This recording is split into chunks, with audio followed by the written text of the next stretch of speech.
Hello and welcome back to our channel. So today in this video we will be discussing about how you can buy gift card in DoorDash. So without wasting much of our time, let's get straight into our video. So first and foremost, all you need to do is simply tap open your DoorDash app. So once you open your DoorDash app, you will be ending up in this interface. So after it is launched and started, you will end up in the official homepage of the DoorDash app. So now simply tap on the profile like icon, and after you do so, you need to scroll down and tap on the gift card section. So simply tap on buy gift card section and you will be redirected to an external link. But all you need to do now is simply add a value of your card, type in the recipient's name, the recipient's email address, and sender's name, sender's date. Then a gift message is also compulsion.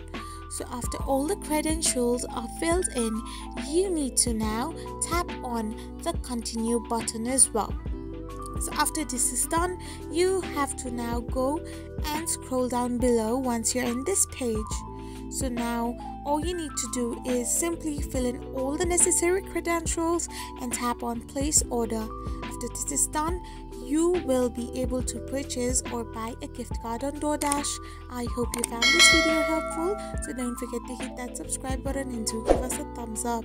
Thank you for watching.